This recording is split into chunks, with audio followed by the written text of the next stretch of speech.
My tea.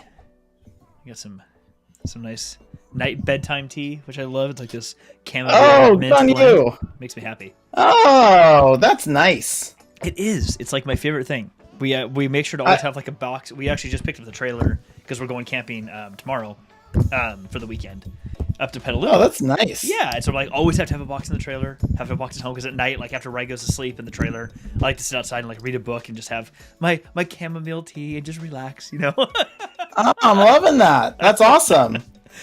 That is awesome. It is, man. How's your week been?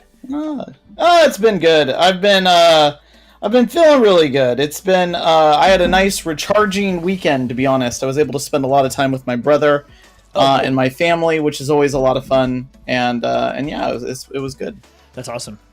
Yeah, we had kind of the same. We were getting stuff around the house done, and then we've been having solar installed, and so we had a little snafu where we had the batteries and stuff that were installed on the outside of the house, which was fine, except for our neighbors didn't really like looking at it. So we came to an agreement and had a little change order put in, and all the stuff was moved inside our garage, which actually worked out for the best. Mostly because when we moved in, there's no drywall in that part of the garage, and there's a really terrible like old wood shelving system that we used, but we didn't like it. And they're like, look, we can just rip this down. They're like, we can just put up drywall for you and install our stuff. I'm like, yes, please. So I had loaded like this whole shelf system. They demoed the whole thing. They drywalled my entire wall and then installed stuff. I'm like, okay, that's kind of what I wanted anyway. So thanks for doing all the hard work for me. Oh my gosh, that's so funny. Yeah, it ended up working out perfect. So they're supposed to turn up the solar. I think the final inspection will be early next week, and we should have solar power mid next week sometime. I'm super excited. It's gonna be fun. Hey, I think I might have lost some audio there. Uh-oh. And it could just be me. But did you lose my audio? Yeah, I'm gonna just. Yeah, I don't know if you can hear me and if I'm coming over okay, but yeah, I can hear you. Just yeah, I can see you, but I can't hear you right now. Really? And that could just be me. I'm gonna even throw in my other AirPod just to confirm. My software is saying that it's picking me up. So I wonder if it's on your side. Yeah, and it could be. We have two viewers that are here on the show right now, and if you want to leave a comment, we're it's always nice to see and say hello to people. But yeah, I don't know if it's just me, and it could just be that it's me. I don't know. Yeah, if you're watching the show whoever's watching the show right now, if you I think it's just me. Throw in the chat and see if let us know if there's any audio problems. I'm worried that it's just me. I'm gonna check my settings here, and I will see. No problem. Well, we'll give that just a minute.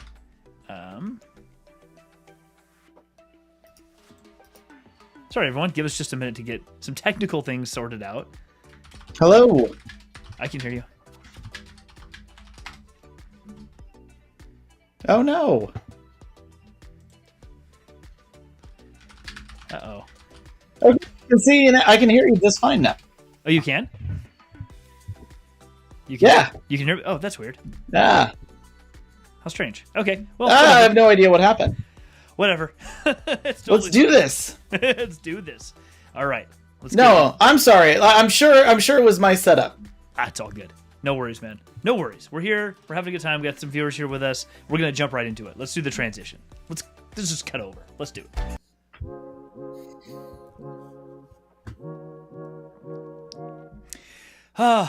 We're here.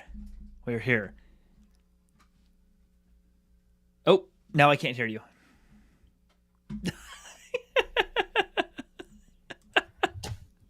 Oh, okay, I'm telling you, I think we're getting all like the gremlins out right now because I don't know what's going on. You know what it is, Ryan? We've done some sort of like hot take subjects before, but like this one right here is sort of a big deal. I wonder if like the interwebs are not prepared for it, and we fell into a Gundark nest, and like there's the Legends Gundarks and the Canon, and they're just like going at it. They're like, "You're not gonna do this show." Something like that. I don't know. Oh, hey, let's talk about Bothans. I mean, seriously, the Bothans and Legends are a lot different than Bothans and Canon, and it's funny. It's funny, man. Who knew there were basically like friendly werewolves in Star Wars? You know, right? Yeah, I'm telling you, I think about this all the time, like especially because I feel like there's so many things. Like I think every great. And by the way, like, thanks everybody who's joining us in. We can see that we have some viewers coming in right now. Please remember to like and subscribe. That's always important. But the thing that I always think about, and I was so excited when this topic came up, Jeff, and you came up with this topic, so I think, thank you to you, is every like major fandom has its canon and its legends, essentially. Mm-hmm. And it doesn't know how to balance either. And that's like Star Wars, Star Trek, even Lord of the Rings. Like, there's stuff like Return of the Shadow, right? The letters, for example, that Christopher Tolkien collected from his father. And it's all of this stuff that it's like, I think it's so interesting how every fandom has this debate as to what should be honored, what should be preserved, and then what falls into. I actually like the name Legends, because I remember it used to just be called the Expanded Universe. Exactly. And I'm with you. I love that the choice of the term Legends, I think, and maybe I'm wrong here, but I think the choice of the term Legends actually came from either Disney or Lucasfilm to like officially say, like, because Lucas used to always consider it to be an expanded universe. He considered it to be a multiverse. And he's like, that's part of a different Star Wars universe, and it's not my Star Wars universe. You can believe it all, enjoy it all you want, but it's not part of my main, like, Earth 616 or whatever. Like, it's not part of mine. It's part of those other ones. And I'm with you. I like the term because it lends itself really nicely to whenever they choose to make something canon, pulled out of Legends or what have you, and make a tidbit canon, or take it as inspiration for something they're doing in the new canon, it means that they can still tap into some of those stories in other books or comics or movies or TV shows by referencing them literally as legends, things that someone heard on the wind. But you don't have to ever, like, you can kind of pseudo make it canon by having someone generally mention it in the timeline someplace, but the characters and things never have to actually come in for them to still get some sort of tribute in the story, which I really do like. Actually, there is a it's in the house. I'm reading the new Dr. Aphra book, and it's I didn't understand actually what the book was supposed to be. It's not these Dr. Aphra books, but like the actual print book. I didn't know it was a thing. And it's basically a collection of I forget which of these this run was, but it's a run where she first meets Darth Vader, and he hires her to basically do some things for her. It was released as comic books, but someone decided, I don't know who the author, who it was, but decided that, hey, why don't we take that story and put it into an actual print book? And so it's a full regular print book that is read as like Aphra, what she says, Vader, what he says. It's really, or Aphra, parentheses, narrator, Aphra speaking out loud. It's really interesting. And for the first like 2 pages, I'm like, I don't know if I'm going to be able to read this. This is it's strange without the tiles and stuff of a comic book. But after a couple pages, it just went so fast because her dialogue moves so quick. But in it, I bring this up because in it, she mentioned several things that are, have been legends. I'm trying to think of them right now. But she's also mentioned in her books, the references to like the Nihil from the High Republic area. And their path engines and how they fly through hyperspace in very strange ways. So she's like, actually, they're using her character to like actually almost break down the fourth wall of both Legends and bridging the gap of the High Republic era too. It's been kind of interesting to watch that. And I know a little off topic here a bit, but I like what the idea of Legends can actually mean to what they want to turn into canon, because it just gives you a will. I know we're going to talk more about that, but yeah, I really like the intentional use of Legends. I feel like EU or Extended Universe almost unintentionally diminishes what that content was. Yep. It's funny. You brought up Lucas's issues with the extended. I always think it's funny the fights that creators have with their content after they release it. And Tolkien had this problem. George Lucas has this problem. Gene Roddenberry has this problem. It's gonna be. I hope Rich is here because there's gonna be a lot of Star Trek references. Because right now Star Trek's in an open civil war right over its canon. I mean, right now there are nerd fights like never before. It is worthy of a Ken Burns documentary. the type of nerd fighting happening over on the Star Trek side. So I gotta say this. It's like, I think that what happens is that a creator builds something, and I get that. Like you build something and then it's yours. and it's funny because Star Wars immediately had comic books that came out after it. And Alan Dean Foster wrote a sequel to Star Wars called Splinter of the Mind's Eye, and it's great. It introduces things like kyber crystals, which again don't become a part of canon until Rogue One. It is a really cool thing that people did between Star Wars and Empire Strikes Back. I think it was Marvel. That actually had their run of comics. That first they made Star Wars the movie into a comic book, and then they started doing all of this expanded universe stuff. And they even went back in time to Obi-Wan, and they showed Obi-Wan being a kind of like an intergalactic policeman having to solve a murder on what's like the equivalent of like film noir sort of thing. Yes, it was. It was like Murder on the Orient Express, except it was like Murder on the Corellian Express or something. I swear it was something like that. Wild. And oh yeah, and so I just keep thinking about stuff like that because I think for a long time there wasn't enough Star Wars around that people really like fought over it. Like people were so happy to be getting any type of Star Wars because all we had were the 3 movies for a little while. And so then it was like, even Kenner, is it Kenner? That's the toy maker. Yes. They started doing a toy line on the Clone Wars, even though they didn't know anything about it. And they thought, oh, we'll do a toy line on the Clone Wars. And everybody was trying to add to the Star Wars mythos because there were only the 3 movies. And it was like, what else could we do with this character? I mean, then you get things like Caravan of Courage and all this other stuff. But we were so hungry for it. I mean, I watched Caravan of Courage when I was a kid and I was like, this is great. And it's terrible. And, but my point is that we were so hungry for it. Now there's like a deluge of Star Wars. And that's kind of like what Star Trek's facing. Star Trek's got 5 shows running at the same time right now. Star Wars has a number of new series that are coming out, new movies that have come out, new characters that have come out, multiple time series and new novels, and they're taking things from non-canon properties and bringing it, like Thrawn, bringing it into canon, like or taking things from other properties like Cad Bane and bringing that into live action. Mm-hmm. And so, yeah, I think this is why we're here, which is how to balance that, because Star Wars is on the verge of what could be like what's happening with Star Trek right now, which is a mess. And about what's going to happen with Lord of the Rings. You already see the divisions already happening with Lord of the Rings, which is, hey, what's this happening with the Second Age? Why does Narsil not look the same? Why does it have to be different? And canon becomes this thing that is a line in the sand that's just as religious as any other type of belief system, mm-hmm. which is this is the true cross.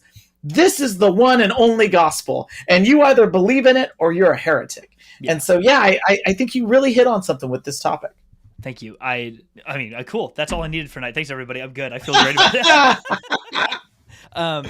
Yeah, it's fascinating because I see a lot of the chatter on various social platforms. Like you know this. Everyone who usually watches this knows, or often watches this, knows that I'm big into using TikTok. I'm not big on TikTok. I did just cross 400 followers, which made me super happy. And I actually, side note, for all the sort of chaff that does exist or that gets attention in the Star Wars fandom, for that loud minority that kind of clouds people's judgment to like, oh, people in Star Wars fandom must be super toxic. It's a loud minority, not majority. It's a very loud, tiny minority. They just happen to be really gross sometimes. Those people. I agree with that. Yeah, but it's a minority by far. And for the most part, the people, the creators that I follow or tend to interact with the most, are great. They're fantastic to talk to. And the reason I mention this is we talk often or put out videos often about, like I put out a lot of videos about the High Republic because that's really my jam right now. But I put out a lot of videos too about and talking or replying to people about things that happened in Legends, and there's lots of conversations in there. And oftentimes, like one that's actually going on a thread that's happening on one of my videos right now is all about how Rey ended up having a yellow lightsaber or amber, whatever color lightsaber it was at the end of Rise of Skywalker. And I said it's like a chosen color. She chose who she is, and it reflects the person she is. And there's a lot of conversation happening back and forth about how did Mace Windu Jedi Guardians? Yeah, Jedi Guardians versus Protectors or Defenders? No. Yeah. Whatever the other one was, and blue and green. What did that make Mace Windu? That we see in the High Republic that they're now introducing like so many different. Ahsoka ends up having white lightsabers because after she heals a couple of kyber crystals in the Ahsoka novel, they end up producing a white blade afterwards. Yeah. And so there's like a lot of differences just on the lightsaber side that have come out that are bringing in, like, tap into Legends things, but have bring it into a whole new dimension. And it's interesting because most fans I have seen are really excited. Using that one example, they're really excited about the idea of this is a new direction for Star Wars. It's seemingly innocuous if you're just looking at it on the surface, but it's actually a really big deal because in the stories, especially if you read the High Republic, what you notice is that even modifying your hilt and having a cross guard on your hilt or doing other things with your lightsaber, the hilt itself, the handle, the cross guard, the pommel, were totally acceptable. And actually, many people did it. It was no problem. It was thought totally fine. You're welcome to it because at that point they thought of the lightsabers as largely a ceremonial thing. Like even dueling with lightsabers in the High Republic was thought as mostly ceremonial. These are rarely ever pulled out in any sort of actually defensive mode. And from a dueling perspective, they're like, we just do this for exhibition purposes. We don't. Nobody duels with no fights actually occur lightsaber to lightsaber anymore because it's thought that the Sith are gone. And it's so interesting because even in that they customize their hilts. They can have different lightsaber colors, all these different colors. And I find it fascinating because that's one of those places where, for the most part, I don't see a lot of shade thrown at the idea of having all these modified hilts, lightsaber colors, all these things, because it really reflects to me, even if it's subconscious to many people, it reflects the nature of a Jedi being able to choose their own path through the Force. And even if it's not choosing, realizing that they have their own way of interacting with the Force, and that is embraced throughout all the Jedi Order at that time period. I don't see a lot of shade thrown at that. And so it's always interesting to me, the dichotomy between situations like that where people by and large are like, no, that's really cool, I like it. And some other detail like, you brought in Cad Bane, how dare you? Or, why didn't you, I don't know, why do the Bothans look different between this and this? That's completely ridiculous. How that you couldn't possibly do that because whatever the reasons happen to be. I find that fascinating. I find the places that people will tend to gravitate toward, I'm holding this dear, I don't care so much about this. I find that fascinating. I'm really curious what causes any person to hold one thing dear and the other thing just be like, yeah, whatever, it's not a big deal to me. Yeah, it's funny because I remember I think it's sometimes I think it's two things. It's being protective of a thing that you feel like you own, right? Like, hey, I own this, so I deserve to be able to say what's true and what's not. And then I also think it's it's like the stories we tell ourselves or the stories that we come upon that then become our truth. I remember when I was a reporter, I had a really great mentor, and it was my very first editor, and she told me the failing of all reporters is the first thing you hear is the truth. And then everything that you hear after that is the thing that is trying to disprove the first story that you heard. And that's the hardest thing about being a reporter is remembering that the first story that you heard isn't necessarily the truth. And because Star Wars had all this content that came up, I remember, and I'm sure I can find the Reddit thread where I got into it with someone on lightsaber colors. And someone was like, no. This person can't have a red lightsaber because red lightsabers are only utilized by the Sith. And I was like, well, let me tell you about some things that I know. And then I even started talking about video games where there were several video games where you would have some characters members of the Jedi Council. There's a famous PlayStation game, Jedi Power Battles, where like tons of different Jedi have different colors. Like Mace Windu has a blue lightsaber because at the time of Phantom Menace, that was the color of the lightsaber that they decided for him. And Plo Koon has a yellow lightsaber, for example. Like all of these, every Jedi's got a different lightsaber color in that game, and it's a lot of fun. And I always bring that up as that is a licensed game from Lucasfilm and Lucas Games, and that was a part of the release of the Phantom Menace, and then it's this back and forth, and you'll even hear like backstage like video of George Lucas saying, well, the good guys have green and blue, and the bad guys have red, and then you look at someone like Exar Kun, who's got a double-bladed blue lightsaber, and also falls to the dark side.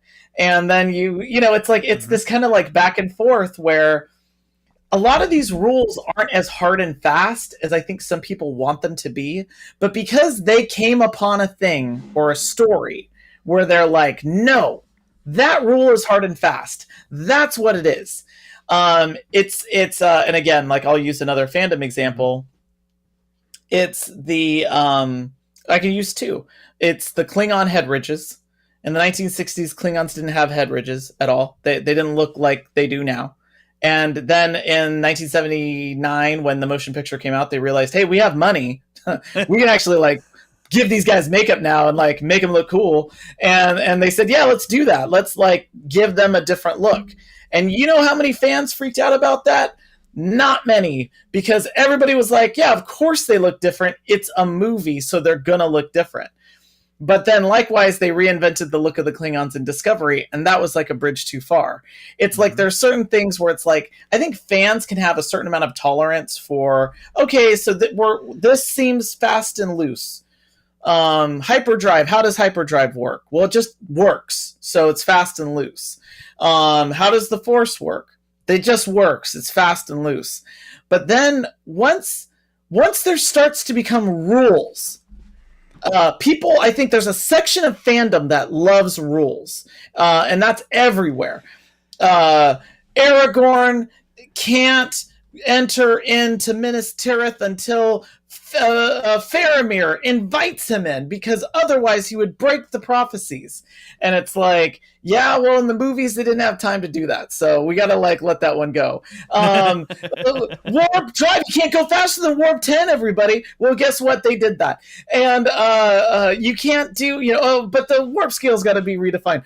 No, warp drive isn't hyperdrive isn't built of any fuel. Guess what? There's coaxium now. And I think that it's like because we venerate this stuff so much, I think that there's a segment of the fan base that needs there to be consistency and certain rules. And there are certain things that I'm like that. Like I don't like the redesign of just the random redesign of something just to redesign it. Right. I agree with you on that one. But I'm okay where it's like, hey, we're gonna make this look better. Like, yeah, the lightsaber fights in Episode 1 are a lot different than they are in the original Star Wars. But I think that's okay. Mm-hmm. And that's because Alec Guinness, they weren't going to put him on wires and say, okay, let's lift you up off the ground, dude. I think that there's stuff that we as fans have to give and take, and that's where it is the balancing of canon and legends, because it's like some of that stuff we kind of just got to let go and say that was cool that we knew that then. Oh yeah, Yoda killed a bunch of dark side users, and that's why the cave is powerful with the dark side. I remember reading that on the back of an action figure thing, that it was like, oh yeah. Or I remember reading about Sullust and the dark side that's connected to Sullust there, and all these things. And it's like, yeah, but that was like on the back of an action figure card. Like, I gotta let some of that go. Yeah. Not Mara Jade. Mara Jade's legit. Everything else I'm willing to let go. And Jackson. I mean, yes. He's sticking around. If Kevin Scott has anything to do with it, he's sticking around forever. I'm totally with you. And actually, I love when we've talked about this before, when changes are made for the purposes of for narrative purposes. Like there's a real reason for it. Like there's a reason for it. In the case of lightsaber battles, like I've heard this a few times from people in various ways. So I'll paraphrase the broad swath that I've heard, but it's lightsaber battles in like the Phantom Menace were really good. Or if you look at the Clone Wars or what have you, the Clone Wars animation, like obviously it's an animated show. So like when I hear people get really like, oh, look at the lightsaber battles. Why couldn't you have done this in movies? Because it's a cartoon, and like you can do that in animated. You can't really do that in real life, at least not at length. Like you can hire Ray Park all day long to recreate, to do a particular scene, but even a human being is going to can only do the wire thing, and it's only going to look so good on TV, on like live action for so long. But the narrative thread that I love about this particular one is, I've heard people say, well, that's ridiculous. They should have changed it because look, it's clearly different when Luke's growing up, and like his lightsaber fights were very poor and all this stuff. And I'm like, yeah, but see, there's actually something really interesting about that, which is if you think of the connection to the Force that we're led to believe, and Mace and Yoda even say that, I believe our ability to use the Force has diminished. It's a good indication that, well, that didn't just happen today. That must have been led up to over time, which if you think about it, it's like, okay, well, probably some length of time, something has been clouding them or diminishing them. In this case, it's implied that would be Sidious, and that Plagueis and what they're doing is like their grand plan was diminishing them. And so what you end up having is once they're all gone, then Luke has to live or learn basically on his own. Yes, Yoda helps him to a degree, and yes, Obi-Wan does to a degree, but it's a very tiny degree. So a lot of his learning is from reading Jedi text and trying to understand how to do these forms. And so the fact that he's shown is not as skilled as you would hope he would be, and even same thing for Vader. Like he's in a big robotic suit. The dude's not very nimble. I think that actually really lends to a great narrative thread, which is the ability for the Jedi specifically to wield the Force and then duel is basically non-existent because there haven't been any Jedi until Luke, really. And so he's having to learn from scratch, and he doesn't know any better. So same thing when we see Rey fight, and I've even heard people say like, well, Kylo Ren was a completely trained Sith, and how was she able to defeat him in a duel when he's a completely trained Sith? I'm like, well, calm down. Not completely trained Sith. Like, let's just be clear here. Like, Snoke was guiding him into the dark side, but it wasn't like he was, Sidious when he was younger, literally dueling with, Maul or whatever and teaching him martial skills. That's not what Snoke was doing. He was manipulating him to get him to use the dark side more. Kylo, Ben had learned an amount of skill from Luke, who had learned it from books and only could convey what he could convey. So to me, it's not too far of a thing to reason that, Rey and him battling, if he's exhausted and he's overly worked up, they're not going to compete. But I think in those narrative threads, it actually works really nicely. I like the story that it tells. To your point, getting back to your point, because I kind of just went down this rabbit hole. Point, I started hearing the term. I'd never heard it before. Or I've heard the term before, but not in this context of a Star Wars lore master. Like I've heard the term lore master before in various forms, but I'd never heard it related to Star Wars before. It makes total sense, but I just hadn't heard it. And there's a couple people on TikTok that I follow that kind of call themselves lore masters. They're like, but that's just an unofficial thing because I just know a lot of data points. And I kind of wonder if there's a segment of the fandom, of any fandom, that wants to be recognized as like a lore master. Yes. Just because that's an accomplishment they want in their life, and this is a thing they can attach themselves to, and they want to feel like I'm a person who has all this knowledge, which goes back to something you said earlier, which is I don't think you said the word, but you touched on it, which is there's a level of emotion, an emotional attachment that people who feel that way have about very particular things in Star Wars or Star Trek or insert fandom here, that when that is altered, it feels like a personal hit on their own, on how they identify as a person. It's an emotional hit on how they feel or identify themselves as a human being. And that then makes them react to it, which is, wait, hold on. You can't change that because they wouldn't say it out loud, but you're affecting my identity. You're not allowed to do that because you're affecting my identity when you do that. You hit it right on the head, man. It's a lot of people take this as like a personal identity. And then I get it. Like it's these things mean a lot to me too. I'm a big Star Wars fan. I mean, obviously we do a weekly podcast on it. And I like a continuous stack of comics on my desk. Right. Yeah, exactly. Like, I mean, I paid for this stuff. You know, I just like, I mean, obviously, like, I'm a really big fan, but I also, I have seen these arguments break out, and it's at times the way that someone might talk about being jilted, the way it's like a betrayal. It's like, oh my gosh, this series has betrayed me.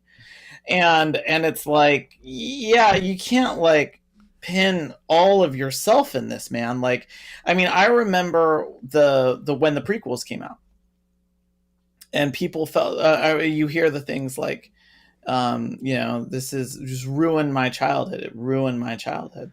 And I think that also comes in when like Legends was created, when they started to do the sequel trilogy, and people who were like, no, I really care about Jason and Janai Solo. Like I get that. Like I get that there were people that like loved those stories. And I remember the, you know, Mara Jade and Luke's story, and gosh, that's like an amazing. The Heir to the Empire is like an amazing book. You know, I would have loved to have seen those be the sequel trilogy. I wouldn't have had a problem with that.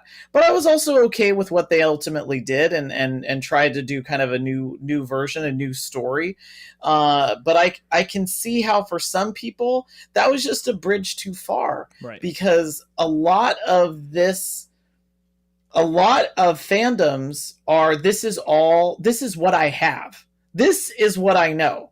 And it's kind of like someone coming in and undoing scientific theory, or undoing a religious theory, or undoing something that it's just as like pertinent and important to their personal as professional life.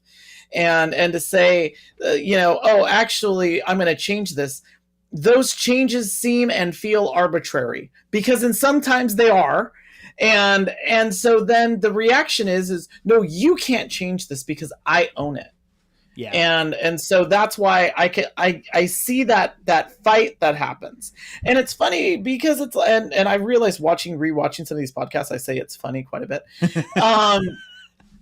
It's an issue that like the way that I always dealt with it was, I like what I like, and I'm going to leave behind the stuff that I don't. Like, I like the Getty Tartakovsky Clone Wars, the little thing, the little cartoons. I loved that.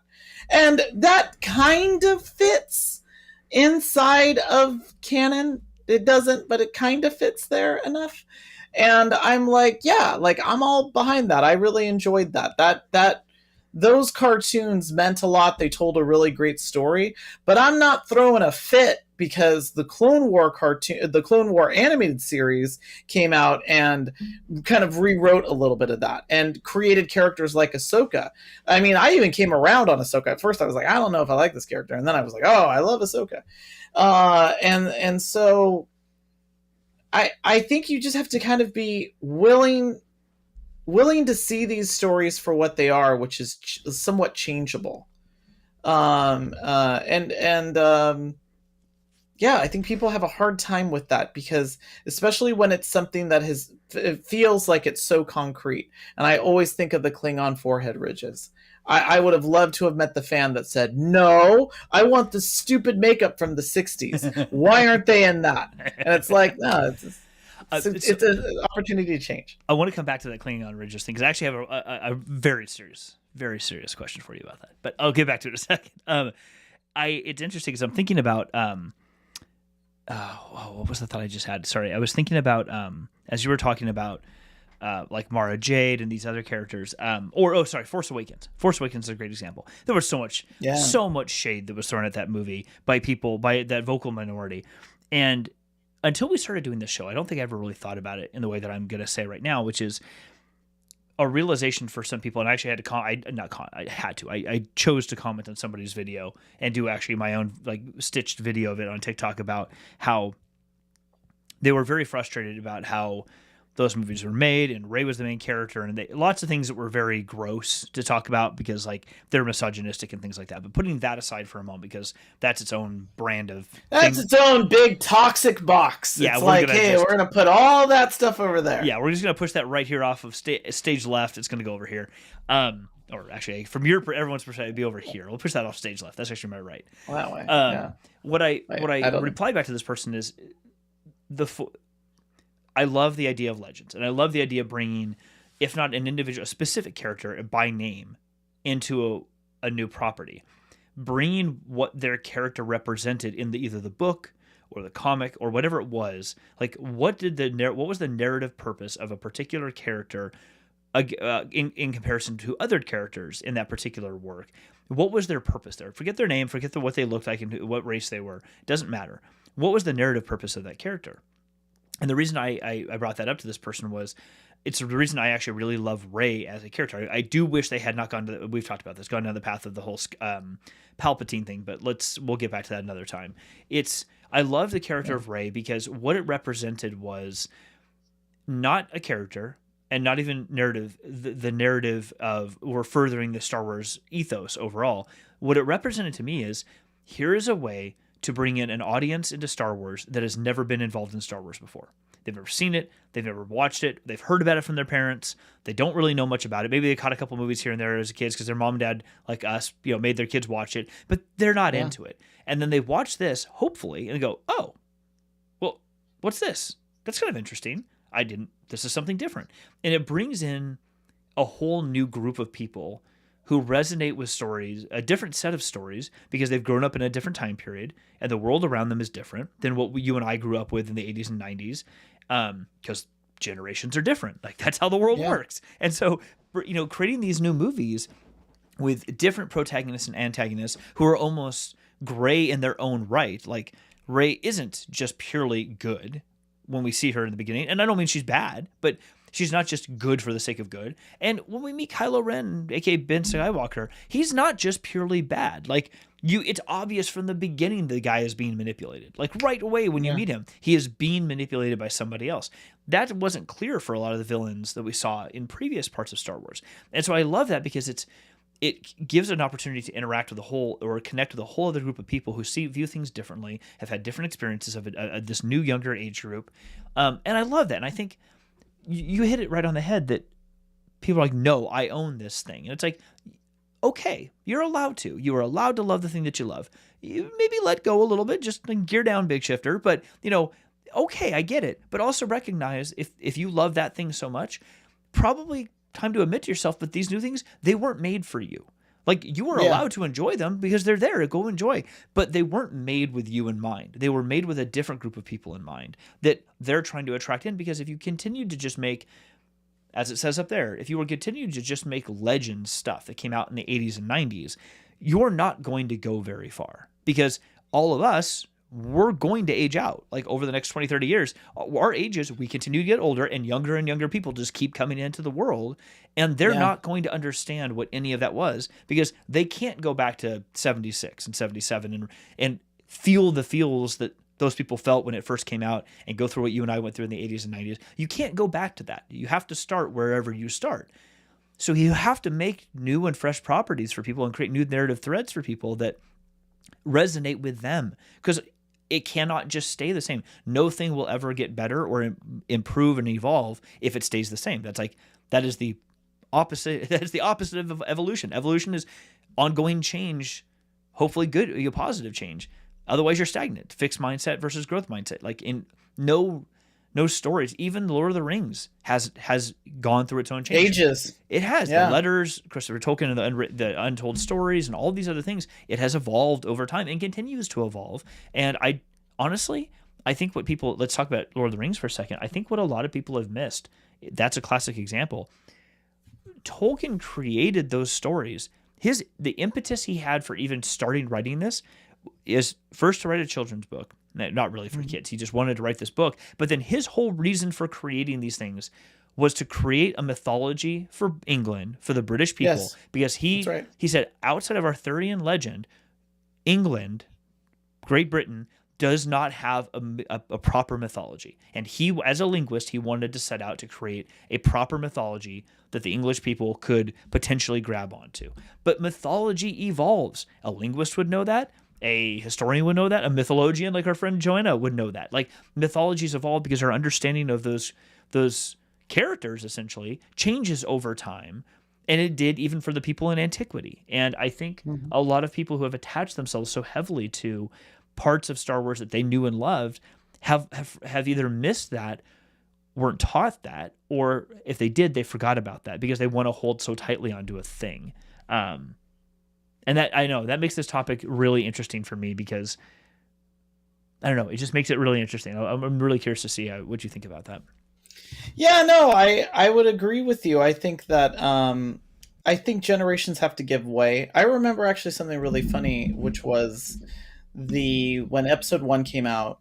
I remember a common theme is for the 18 to 45 set, which was spending all the money going to episode 1, slept outside, to get the tickets. It was a disappointment. And for the 8 to 18 crowd, the 8 to 10, or the 8 to 15 crowd, it was like wildly successful. Like, they loved it. And Jar Jar was a problematic character, but yet they little kids loved Jar Jar. Little kids enjoyed Anakin, and I remember thinking, I wonder if this is how it felt, because when I watched Return of the Jedi, which was my favorite movie growing up, and of course I hated Empire because it was so, to me, scary, and Yoda was very scary to me. He was also Gremlin-like. I loved the Ewoks. And I'm sure that there was some 30-year-old person in a theater in 1983 that was like, why are these tiny teddy bears running around? And 5-year-old Ryan was like, this is the greatest thing ever. More Ewoks, please. Give it. Yeah, I like this. And now I grow up, and I'm growing up. And I've recognized that, oh yeah, the Ewoks is kind of like a silly thing, but it made sense at the time, and it really resonated with me, and I was the audience. And then I think of my own kids, especially my oldest daughter, who was a huge Star Wars fan when she was a little kid, loved, and all we had was the prequels and the original trilogy. And then I introduced to her.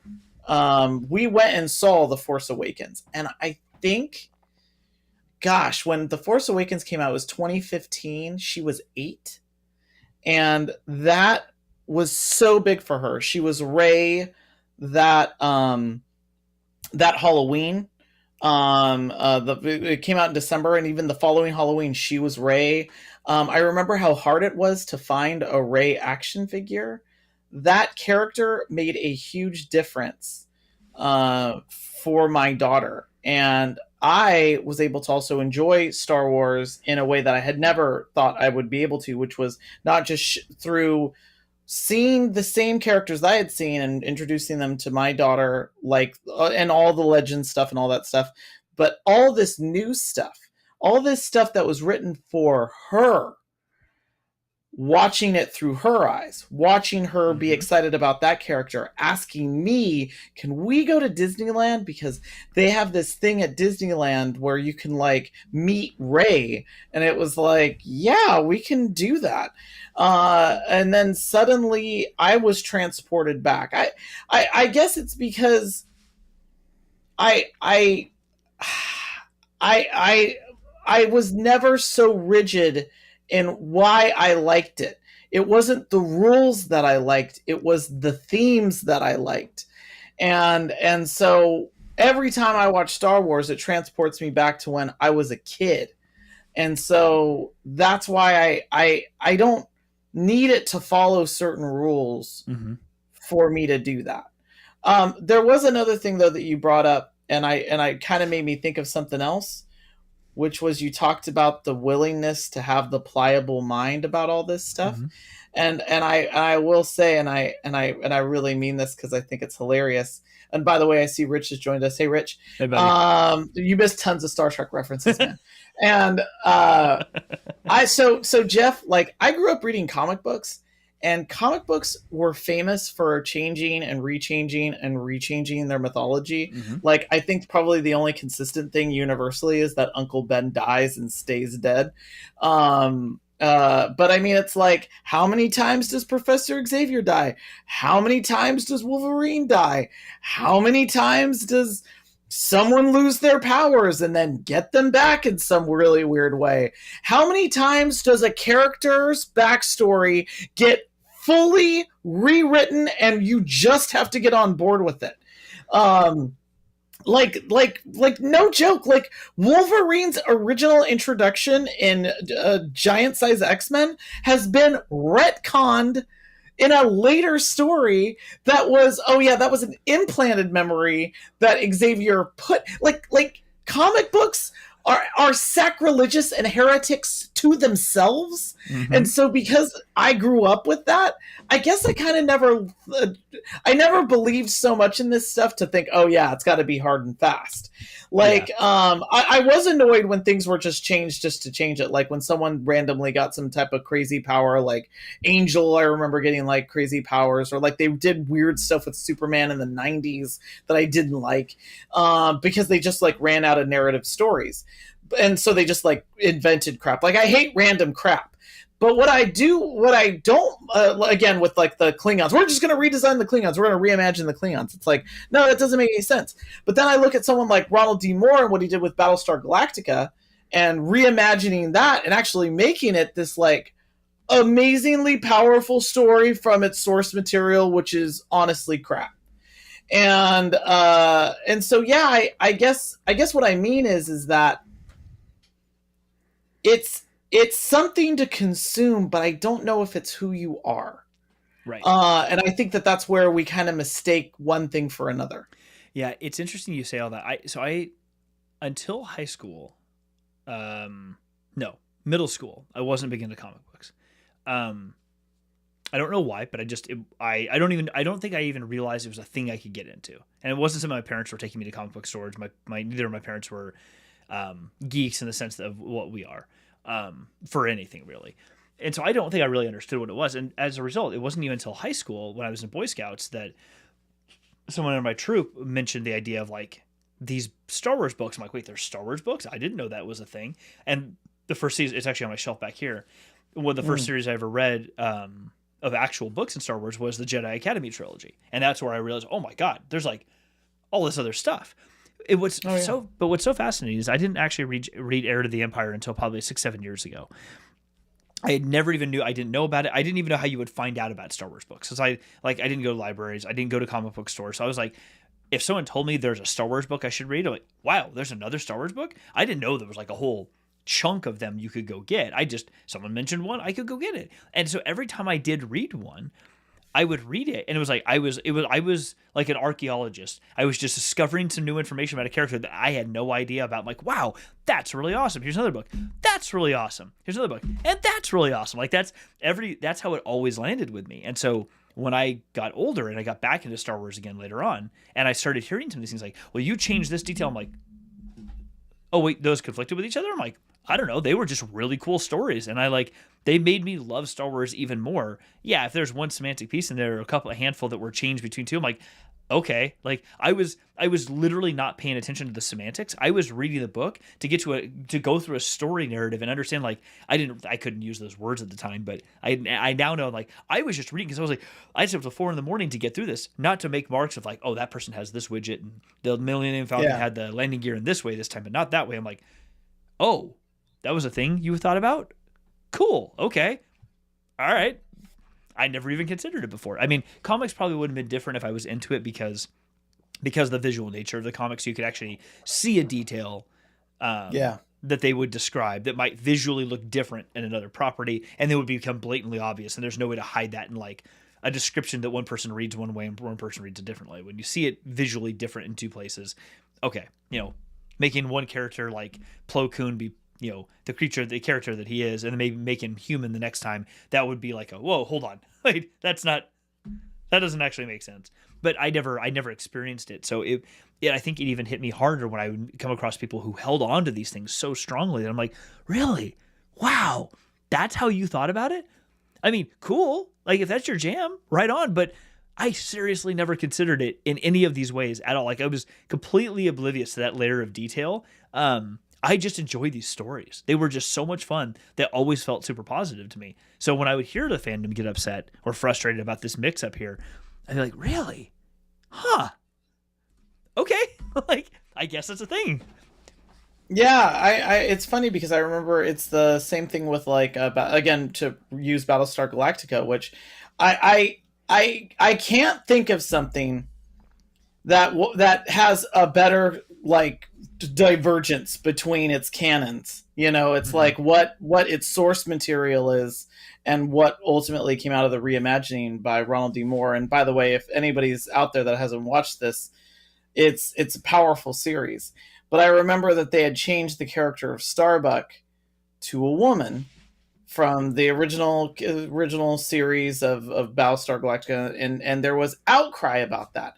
Oh, why? Oh, they're just randomly changing her to a woman, and it's like, no, Ronald D. Moore is like a really like good storyteller. He's doing this for stories, and I guess that's the thing where it's like, I completely understand outrage when stuff is changed for no reason, and maybe it's either lazy writing or it's bad writing, which is we don't really have a story, so we're just gonna like Rise of Skywalker it. And so it's like, sorry guys, we're just gonna do random stuff. But Space horses, and that happens like space horses riding on the side of a Star Destroyer. Exactly. Like, and by the way, like that's a cool, that's again, like, I know how writers' rooms work. So I'm sure someone was like, there was a whiteboard and someone was like, ideas, pitches. And someone went, I don't know, like horses, like they're writing space horses. And they're like, yes, more of that. Where are they writing the space horses? And so then that was like, okay, put that in the script. And so that's like, that happens a lot now because the churn of how to get some of this stuff out is so fast. So I understand there's legitimate criticism on some of this stuff. But some of this other stuff where it's like, no, this was already established. I read this in a book once back in 1993. It's like, that's the stuff where it's like, okay, you got to let that go. That's going to have to be over here. You're going to have to let that go. The other stuff where it's like, we're just inventing stuff for random things, I get it. We're just going to contradict things for no reason, I get it. I understand the anger behind that because that's sloppy, and I hate sloppiness. See season 2 of Picard. There's so much bad stuff that's coming out because they're just trying to shove stuff out as fast as possible. Yeah. But I think that Star Wars can avoid that, not by trying to preserve what came before it, maybe in a novel, maybe on the back of a Kenner action figure. Like I have my Boba Fett action figure here, and it talks about his background, which is obviously not the background that we had in episode 2. Mm-hmm. But if there's a good story, there's nothing like a great story that will wash away that type of anger, that will actually diminish that type. You're always going to have some toxic fans that complain about it. But I think if you start with the story first, like if you have a compelling story, people will forgive it. So much so that people will start to hope that the thing that they know is going to happen doesn't happen. You look at Titanic. How many times people watch that movie and think, man, I really hope the boat doesn't hit the iceberg this time. I watch The Lord of the Rings, and every time I think, man, I hope Boromir makes it. Spoilers for Lord of the Rings. It's sad to see, but it's a compelling story. And so I think a lot of this balance, what to keep in canon, what to keep in Legends, what to cross over, Right. I think it starts with the story. The Thrawn, I'm hoping they're not just pulling Thrawn out of Legends and into canon because of name recognition and because it'll be cool. Well, I hope there's a strong story. I will. So you probably haven't read the books. I will be the first person to say that when I came across Thrawn in Heir to the Empire, I was like, I had been hearing about that character's name forever. I didn't know anything about him, and the book was great. Like the trilogy was great. And it concluded, and there was a conclusion. And then when they revamped and said we're coming out with a new Thrawn series, they're literally right here on my shelf. They are fantastic. Like they're at this point, of all the Star Wars books I have, and I love the High Republic stuff, I can reread these Thrawn books probably every other day and would not get bored of them. The way that that Timothy Zahn technically wrote them, or the way he wrote the technique and the detail in which he put in there grabs you. Like you want to just learn more about Thrawn constantly. It has made me to the point of like when I see anybody mention Thrawn anywhere on social media, I'm like, I want to know more about what they call the chaos, which is all these other civilizations and empires and things that exist in the chaos, like this unknown space where the Chiss Ascendancy is. Like, I want to know about this. Like, there's clearly so much there. Like, I'm almost like, forget the rest of the galaxy. Like, High Republic and move over there because the way that he has told these stories, like, Thrawn is not just the character we saw in the Heir of the Empire. Like, he did a fantastic job in that series, but man, I watched this. I read these books. I'm like, this is fantastic writing. Amazing, amazing writing. But something you touched on with the story. It does. And something you touched on a minute ago is I would never expect, and I think it's unreasonable to expect, a Deborah Cho, Bryce Dallas Howard, Robert Rodriguez, anybody, any author, director, to go back and say, cool, in order to direct this episode of The Mandalorian, I need you to read every Legends book that was ever put out and then come back. We'll have a little quick conversation, and then you're going to go ahead and direct your movie for two reasons. One, I'm not going to use the S word because I won't do that, but that's bonkers. That is completely bananas. Yeah. Why would you do that? But second, in a more practical or pragmatic way of thinking about this is when you make somebody do something like that, not that they would ever do because there's too many books and it's completely unreasonable, but if you make someone do that, what you are forcing into them is conscious bias for all the stories that came before. What you've just done is taken a director or a writer who comes into this with some kind of perspective and then injects their own story idea and what they want into it, that you can double check facts and things or details later on if you want to, but you bring someone who's bringing this whole new interesting story into this canon or this idea, this storytelling matrix that we're working on. And you're making them have to bring in the baggage of things that have been done before. And the purpose of bringing in these new directors who have never directed Star Wars things before is to bring in fresh stories and new ways of viewing these characters. The problem, I don't think a lot of the type of fan that is honing in on that like, this is a personal attack, why are you doing this? It's like, I get it, but what you also need to let go a little bit is we need these newer people to come in with some fresh perspective to tell these stories in a different way. That's how we get movies like Rogue One. Like, that movie was so amazing because the director and the writers that they had were not somebody who came out of all necessarily all the Legends books and all that type of stuff. They gave with a whole new and fresh perspective on how the situation played out. And you end up with a movie like that you're like pretty universally loved as a Star Wars movie. Like, it's an amazing film. Just in its own right, it's an amazing film.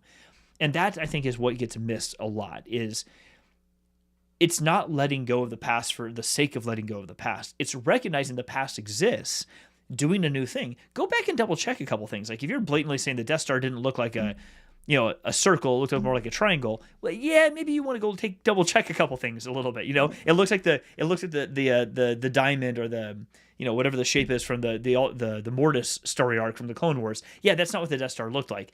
Don't do that. Like that's not Millennium Falcon was a big Corellian freighter or Mon Calamari freighter. Well, no, it wasn't.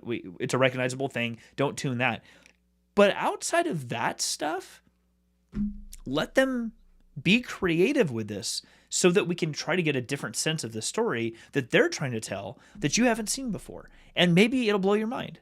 Maybe it won't, but try not to let those little semantics about a widget on a wall, or people have told me that my tattoos are, yeah, that's cool and all, but that's the version of Arabesh you got isn't actually canon, so you're wrong. And I'm like, someone actually said that to me on Instagram when I posted pictures of my tattoos, and I'm like, I'm just not going to respond to this. I'm like, I didn't do it for you, first off, but like, who cares? Like, it doesn't actually matter at all. Oh, and I mean, I also think too, like, it's like, come on, I don't know. I guess it's because I've been a part of fandoms that always have like their levels of toxicity, and it's like people that I remember when they had the new Star Trek movies come out that were also shot by J.J. Abrams, or at least the first two movies were, and one of the first things that someone brought up was, well, Chris Pine has blue eyes and William Shatner's got like brownish eyes, and how, even in an alternate universe, how does Kirk have a different set of eyes? And I remember thinking, why are you spending so much time looking at Chris Pine's eyes and not watching this darn movie? Like, just watch the movie. Like, I think it's more about you than it does about the movie. And it's like, that's okay, but I think you just there may were have people discovered that something were about yourself. furious about this. Like, I can't believe Kirk's got blue eyes now.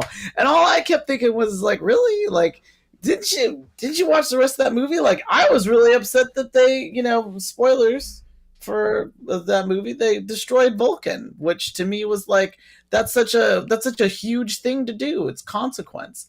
But again, they had a story that they wanted to tell, and they told that story, and we can debate the merits of that. But I think you're always going to have the people that are like, the kid that plays the young Harrison Ford doesn't look enough like Harrison Ford for me to believe that he's Han Solo. It's like, or you can just get on board and put that aside. If you got problems with Solo, which honestly I do, like I think I could make pretty decent criticisms of that movie, and I can tell where they struggled in their production. Yeah, like that's a different thing. But to nitpick on things that make no sense, it's like, why are you fighting for this? Where are you escalating to? Like, what is the end game in your rant and complaint on how something isn't exactly the way that it should have been? And I always think of like, and I know that people will talk about this, the comic book guy from Simpsons, where it's like, yes. Actually, and it's like, there's actually a hilarious show called Actually. And it's a lot of people doing just like that, and that's funny. Like, if you want to do it for laughs, like, I'm all on board with that. Actually, the Aenar are the people that live in the northern part of Andoria, and they are not technically Andorians. Yeah, like, I love that kind of stuff. Like break off your nerd knowledge. Like, let's do that. But when it's like preventing you from liking a thing, like, that's insane to me. Like, I've just never understood that. When you're like, because there's no stories that stay the same over time. Oh, it's like, here's a fun one. So many of that. And this isn't even a story-based example of this, but I think this is a really fun one. Let's go to any particular person and say, like, if I told you let's say you're a car lover, here is trying to think of a good example. Here's like a Ferrari from like the early 1970s, pristine, beautiful, well taken care of. Like, it's just in great condition, and you love it. You'll love the way that car looks. It's awesome. You would drive that car all day long.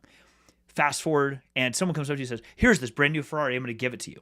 You're going to tell me that the fact that it doesn't quite look the same as the car that looked like 40 years ago or 50 years ago, it's evolved over time, it's different. Like, well, this widget is here, and this is not how they would evolve it. Cool, so you don't want the car now? Really, you're going to say, oh, no, I mean, I still want the Ferrari. Oh, okay, because I thought the placement of the side view mirrors and the shaping of the body was just a bridge too far for you. So you don't want the thing then now, right? Well, no, I still want the thing. It's like, okay. So to your point, it's like, what my coach, actually, I love this. It's a very psychologically heavy tool, and I absolutely love it. It's been very helpful lately for me. I just generally call it Ofnir because I love Norse mythology, and that's another name for Odin. But it's OFNR: observe, feeling, need, request. You need to get from what you're observing to a request, to an ask at the end. Yes. And if you can get to that point, then you can do something with that information. If Yes, what you're doing is just simply saying, here's a thing and I don't like a thing and I'm venting, all you are doing by venting is making yourself live in this frustration all the time. All that is going to do is make you feel frustrated and upset all the time. You're never going to go anywhere past that. And that's not healthy for you, because the thing that's in front of you is a brand new freaking Ferrari. You don't want said Ferrari? Like, you're so torn by the semantics of a design choice that you don't want an actual thing.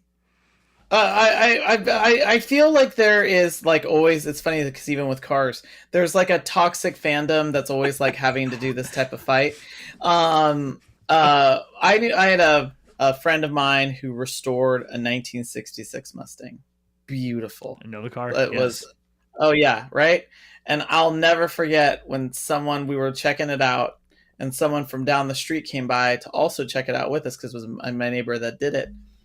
And someone said, "Oh, well, you know that the Mustang never had that color of interior because he had used he had to special order this carpet." And all I thought is here's this amazing thing that someone did, and your first thought was, well, that carpet color isn't necessarily the period accurate. And all I thought is like, well, like that's kind of like I mean, again, like everybody's got a bag of F's that they're walking around with, and sometimes they just got to like hand them out because the bags. Where's my bag? that bag is heavy, and so I get that, but I think that's where, you know, there's always someone that like it. By the way, sports has this exact same thing. Toxic fandoms around like sports names, like Washington football team, which is like, thank goodness they finally changed their name, right. And now we can make fun of them because they're the Washington Commies. And no one thought that their colors being red and gold would not don't fit with that name. But my point about that is that name had to change. They had to pick a new name. Heck, they could have left it as the Washington football team. That would have been fine.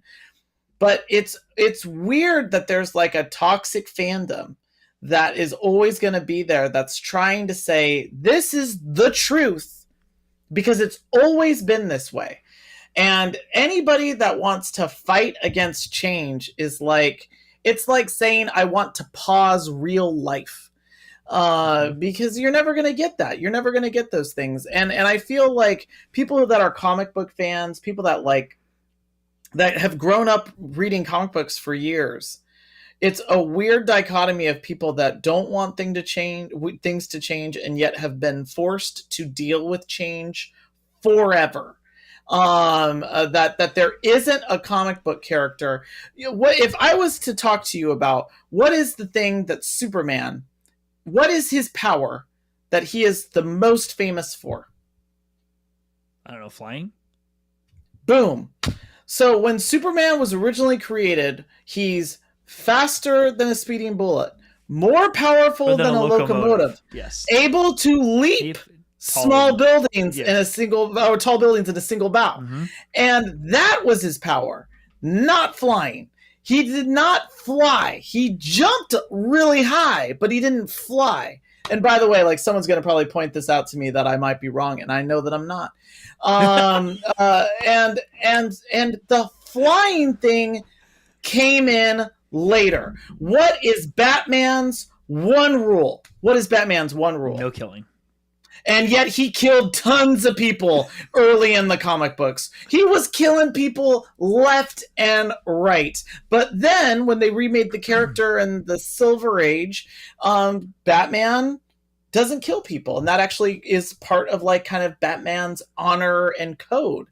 And so all of these things that we hold as truth and sacred, things that are like, no, that this is the way that things have to be. Like, I love the idea that Superman's uniform or costume is made from his baby blanket because it's Kryptonian, and that's why it doesn't burn up when he like comes back into the atmosphere. Yeah. It's because it's made out of some super Kryptonian awesome thing. I love how they changed like the symbol to be the symbol of House.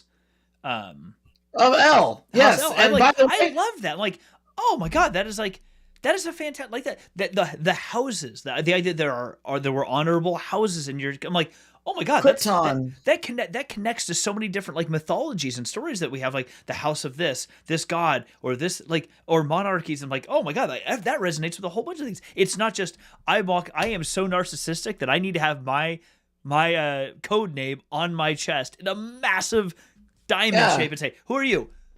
How could you not know who I am? Like, that's not what that's for. And by the way, like sigils like that are used all the time. Like I 100% would have a house sigil right now. And what's funny is that Dune, which is set in the far future, all of these houses have sigils. All of these houses, House Atreides and House Harkonnen and all that stuff. They're all like that.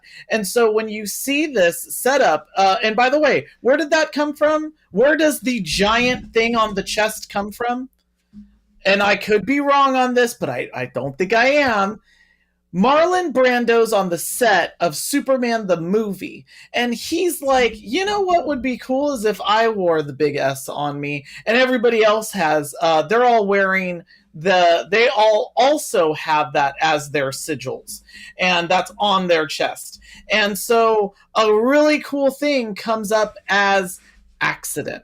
Comes up because an actor that got paid a ton of money and really didn't want to be there anyway and wore a crazy white wig thought, you know what? I think this would be a cool thing if we did that. And that's what I mean. Like stuff that we hold that is Bible truth. Some of it is recent. Some of it is not the original story. And some of it is just invented. It's a part of like popular consciousness. Yeah. And in the immortal words of Obi-Wan Kenobi, of course it's the truth from a certain point of view. From a certain point of view, exactly. And so it's like if like, Luke, all of you who focus on Star Wars that much for these, it's the truth. I'm like, just listen to Obi-Wan. He told it to you already. He told you it's all from a certain point of view. I mean, and again, if you start with the story first. Were Luke and Leia brother and sister in Star Wars? Absolutely not. Were Luke and Leia brother and sister in Empire? Nope, they were not. Why does Luke need to have a sister suddenly? Why is that even valid? Why is that important? It's funny because my kids were asking me about this today. And I said, because Irvin Kershner wanted to put Luke in mortal danger in Empire Strikes Back. And he realized, what's the one thing that no one would believe I could do? Kill Luke Skywalker. I can't kill Luke Skywalker because he's the hero of the series.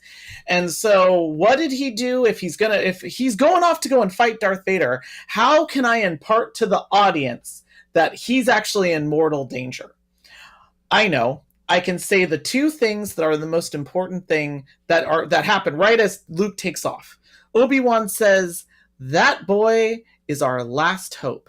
And Yoda says, "No, there is another." And he doesn't say there's another Skywalker. He just says, no, there is another. And that is just to make you know that Luke could die. And that's a part of great storytelling. Again, starting with the story. Then when they realized that they'd have to button up that part of the story, it was easier to say, oh, Luke is a twin.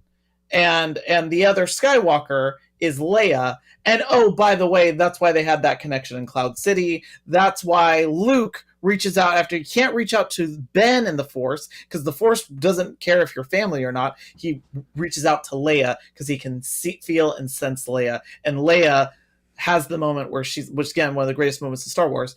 Carrie Fisher plays it perfectly. I know where Luke is. That's a great scene. All starts with the story. And again, we would now say, oh no, the Jedi twins, this is Bible truth. Luke and Leia, of course they're brother and sister. Nope, because no one films a scene where a brother and sister make out, and that's what Irv did in Empire Strikes Back. So yeah, like it's funny the stuff that we hold on to as this has to be the truth, and then it's not.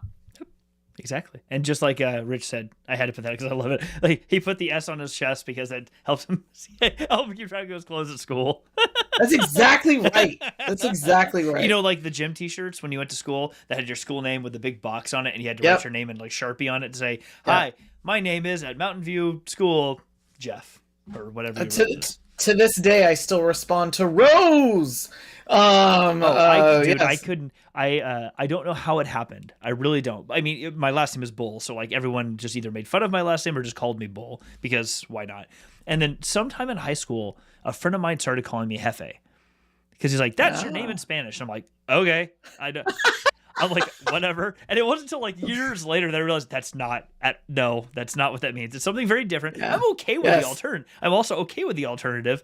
Like, it's not offensive. It doesn't bother me. But I remember him telling me this. I'm like, okay, cool, whatever. I'm like, I have a nickname now. That's all I knew. That's literally all I knew. And so all of my friends in high school called me Jefe. And I didn't. It wasn't until years later that I looked back on that and I was like, huh.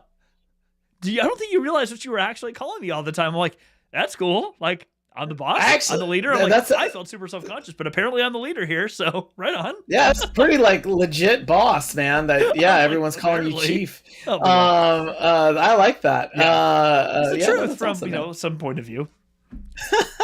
That's hilarious. Oh my god. Good It's too funny. Well, listen, I know we are over time today. Rich, thanks for being here, man. I know it was a little bit late. Rich. Oh, I did forget. What did you think of? Was it the second? The second Star Trek movie, or was it the first? I think it was the second one where they actually go to Kronos and we first see the Klingons. No, not original, but the Chris Pine Star Trek movies. In those, when they first go to Kronos, and I can't remember the actress's name who plays. She plays Uhura.